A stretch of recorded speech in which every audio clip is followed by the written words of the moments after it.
Now, this last one is a new one for me.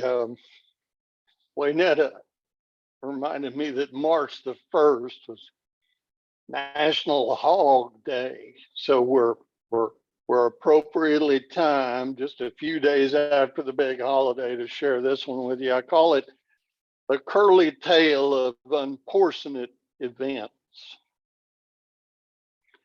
It was Arbor Day in '68.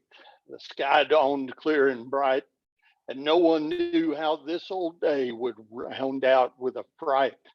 At 6 a.m., the telegraph wire began to chat and hum.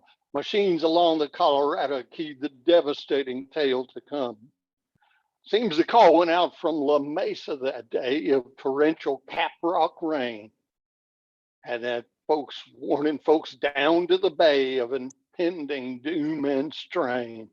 Beyond the pale, the news it was for folks just couldn't believe a potential life altering event of which they could barely conceive. 30,000 pigs were said to be careening down the branch, and this would cause the gathering of posse from every downstream ranch. Punchers and pokes and well-to-dos of every shape and stride formed up at the nearest muddy bank to wrangle some porcine hide. Every man, woman, and teenage boy able to ride and rope gathered lassos, guns, even balls of twine along Colorado's slippery slope. A raging river littered with pigs and a flotilla floating by, 30,000 swimming swine. Picture that in your mind's eye. Now, some thought it total hogwash, and some cursed their own bad luck. And some doomsayers proclaimed the end if the pigs were to get damn stuck. The Hampshires with their big black stripes, the Durocs with their smell, the Poland Chinas with their girth, they don't swim so well. But nonetheless, and betwixt and between, with a herd of pigs that large, you're just baking for trouble all along if no one don't take charge. One cowhand who heard that hog call was old Curtly Joe Berkshire, a kid from over Winchell way, a roping fiend for sure. He'd taken some ribbing in the past for being none too tall, but folks all around agreed he was built like a red brick wall. And as Curly Joe figured, that massive herd of ungulated swine descending down that river's flow weren't no end time sign. No, he wagered that a man and his mule and a rope of woven hide 'twas all that would be needed to turn that unporcineate tide. So he posted up, just him and his pony, bit south of the Devil's Hole, where the river makes that crooked bend and the water forms a bowl. He reasoned that a deepened spot would make them piggies swirl, and if he circled them up tight enough, he'd just give his rope a twirl.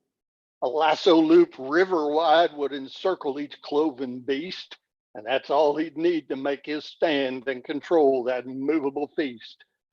As Curly stood there, he was concerned with the river's pigmentation, and all that extra caprock rain added to his lamentation.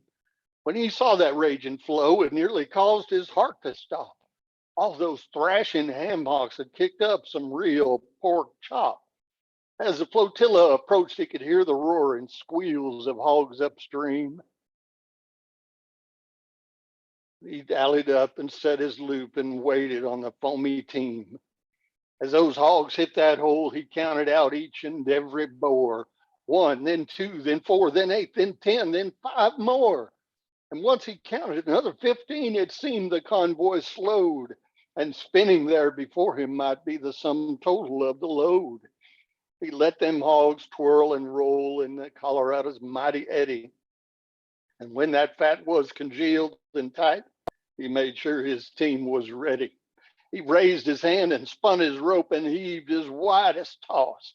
The front edge hit his own bank, and the far went clear across. He yanked her back and set that noose and caught each pig's snout. He turned his pony up the bank to haul those squealers out. She struggled and strained on that muddy slope, and he had to apply some spur.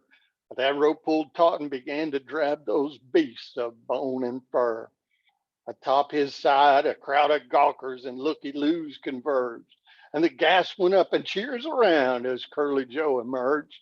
Some local boys grabbed the rope to give that pony a hand, and one by one, all them hogs was again on solid land.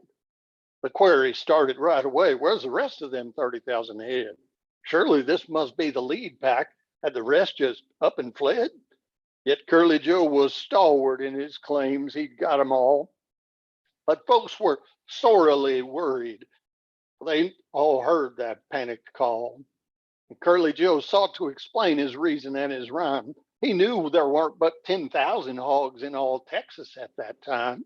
And so he figured the fuss was all just a pig misunderstanding, that it weren't 30,000 hogs at all, the telegraph notwithstanding. He reasoned that some foreigner just had trouble with the lingo. He'd sat and thought and done some cipher, and it hit him bingo. It wasn't 30,000 pigs floating free and breezy, but 30,000 pigs. And that made his job easy. And as folks began to trail away, they left Curly with that mess. But he moved them all back up north with little to no distress. He drove them hogs as they hoofed it home to their ranch below the Caprock, and they made a cloud of reddish dust, did Curly and them livestock. There Curly received his just reward for his rescue and his time, and he passed this tale along, and now I've set it down to rhyme. I guess if I had to name the moral of this particular dialogue, well, when it's time to save the day, just go at it whole hog.